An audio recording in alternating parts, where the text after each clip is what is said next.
With her victory in the women's 500-yard freestyle, Lia Thomas is now the first openly transgender D1 athlete to become an NCAA national champion.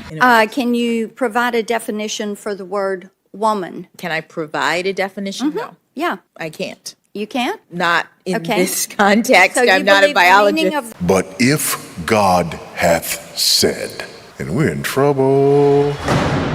For decades, there has been a battle between Christians and the world regarding the definition of marriage and how God designed human sexuality. Is marriage between one man and one woman?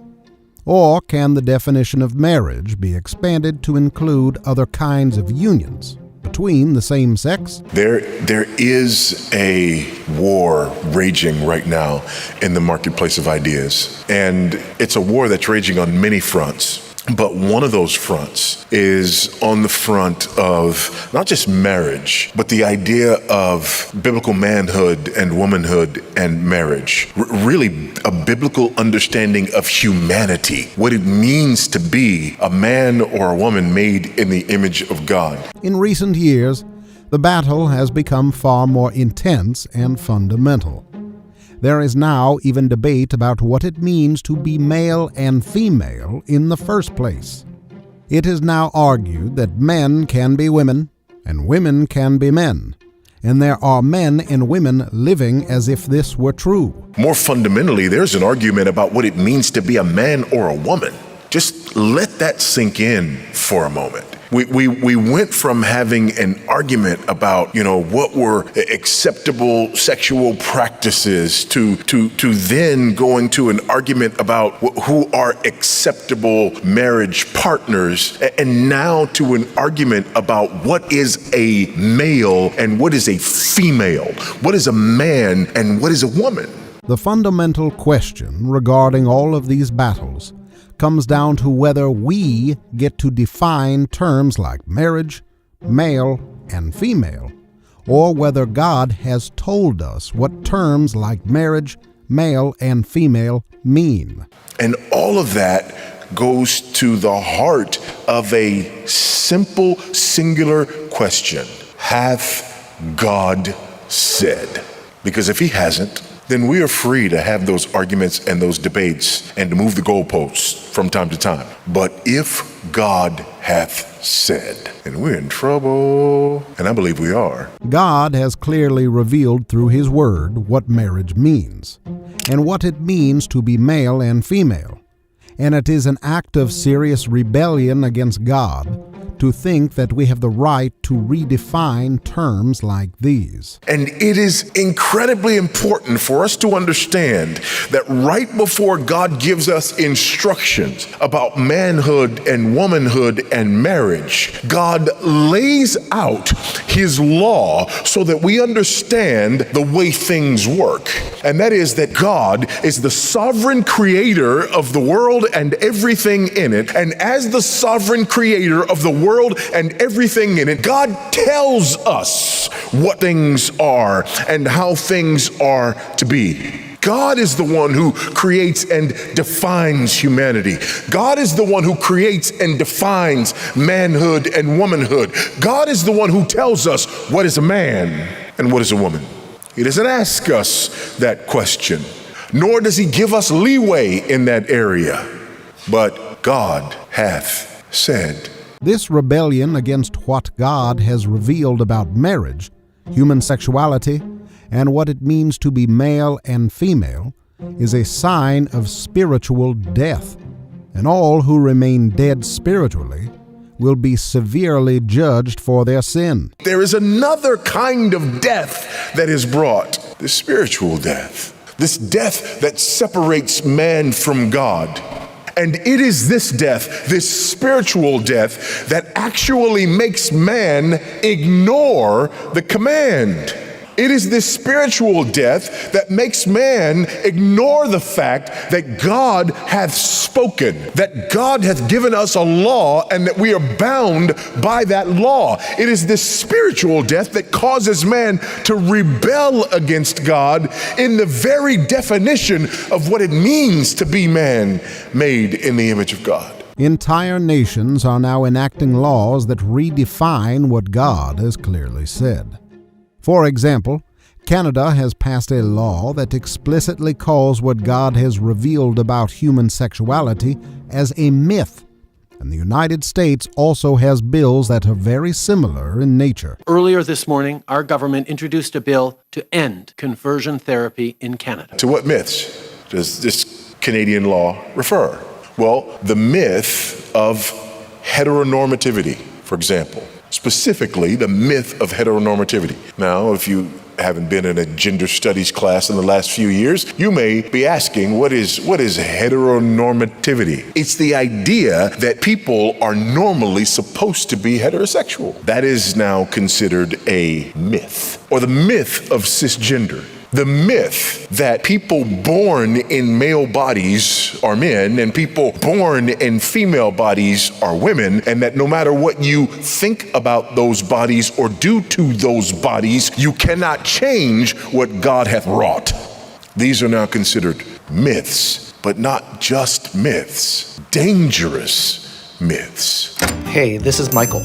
Yeah, the real Michael. If you like these videos, would you consider subscribing? It helps YouTube spread this message to more people. I'm giving away a beautiful handcrafted leather Bible every week, and I'm trying to pass Kenneth Copeland in subscribers to show that truth wins over false teaching.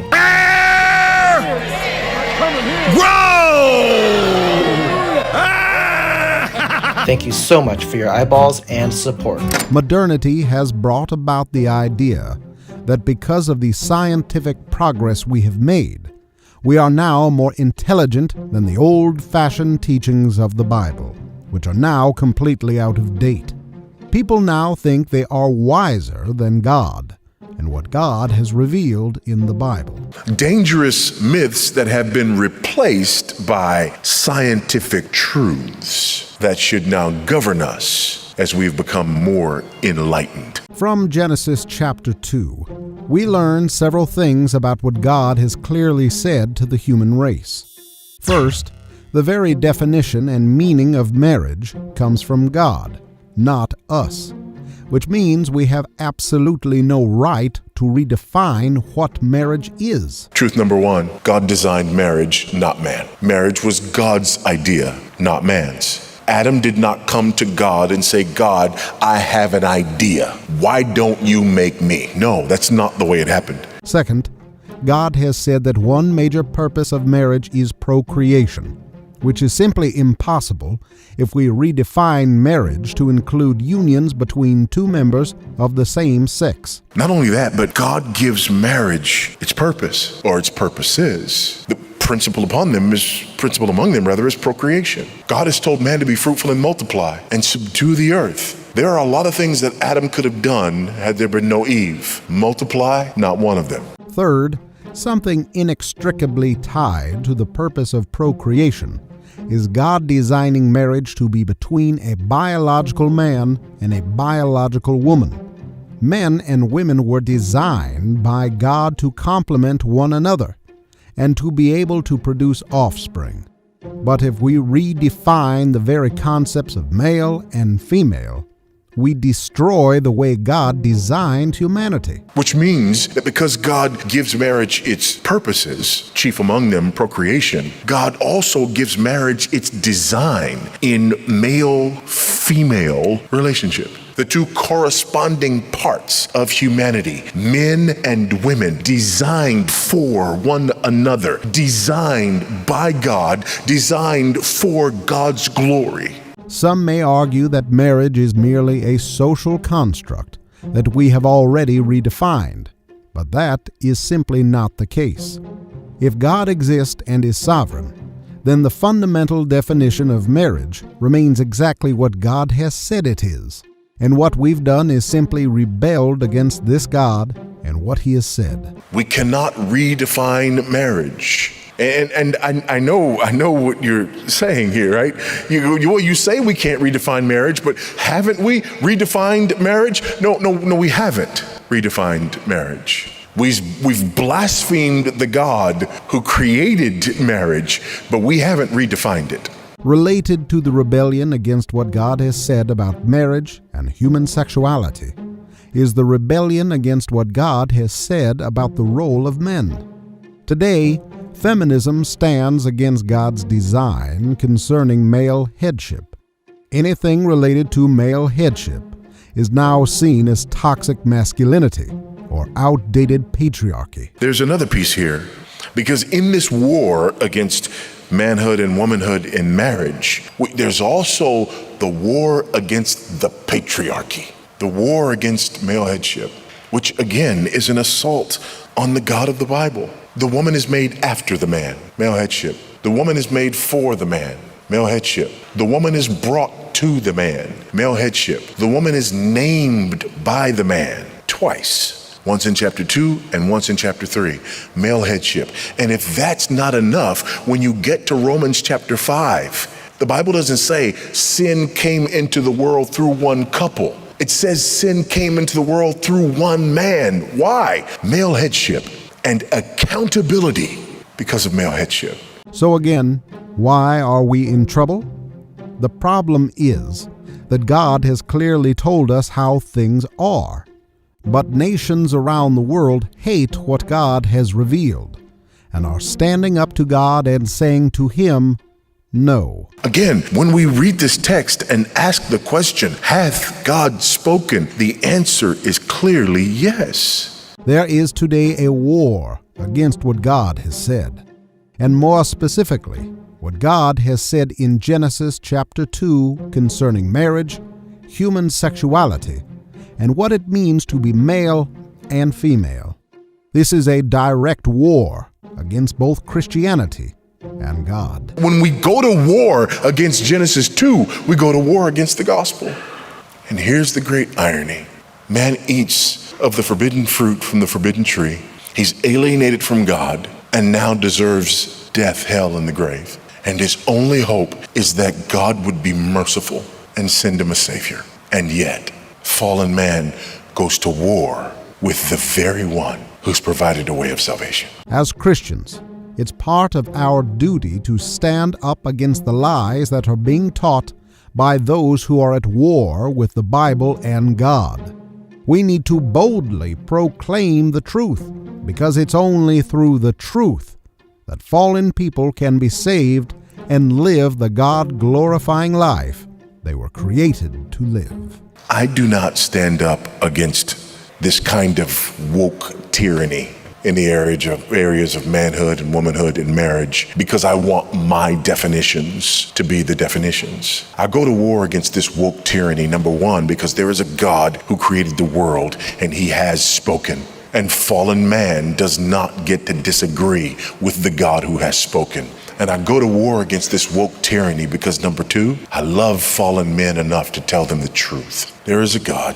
He has spoken. He created man in his image. He created him male and female. He gave us the beauty of the marital relationship as a living, breathing picture of the communion within the Godhead and of the relationship between Christ and his bride for whom he laid down his life. May God grant us grace to believe this truth, to proclaim this truth, and to reflect this truth so that a lost and dying world can hear it, flee from sin, and find salvation in Christ.